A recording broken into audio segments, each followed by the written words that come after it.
I greet you in Jesus' precious name. Do you want to be a preacher? Yes, you do? Well, what's stopping you? No, well, I've never had the privilege of going to Bible college. Neither have I. And neither did Moses. And Moses was told by God to go and set my people free. He said, I can't, I've got nothing. And what did the Lord say? What's in your hand? I've got a stick. He said, that'll do just fine. And then we know the rest of the story. He took a nation through an ocean, through the most horrific desert for 40 years.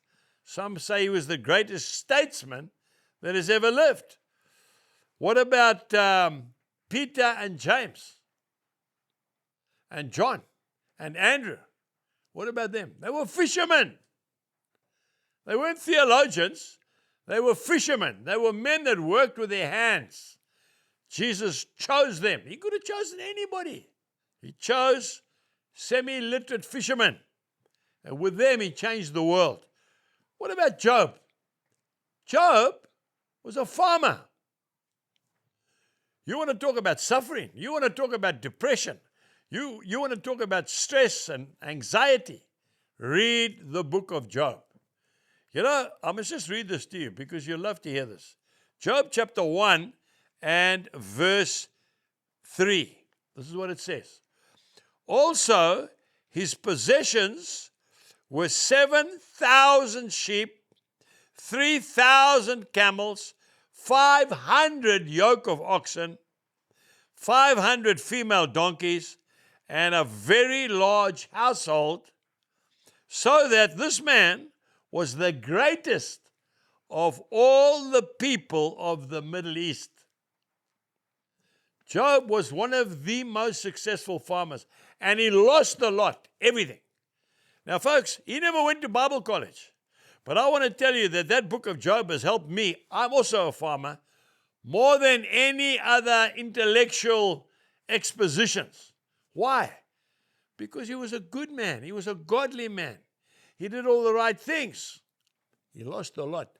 But because he did not deny the Lord, he said in Job chapter 13, verse 15, even though he slay me, yet will I still trust him.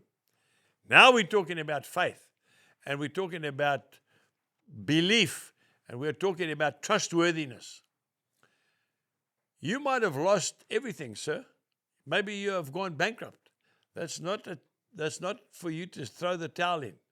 Go and read the book of Job and get stuck in. Job never stopped.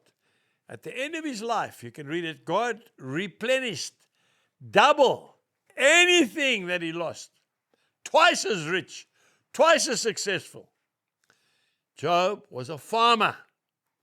That sermon of Job's, by the way, some say it's the oldest book in the Bible, has touched more lives than we'll ever know. What about that shepherd boy, David? He's the hero of Israel to this very day. A shepherd. Not a professional soldier, no, a shepherd. And God used him to take Israel to heights that they've never seen before. And of course, the ultimate's got to be the carpenter. It's got to be the carpenter, folks.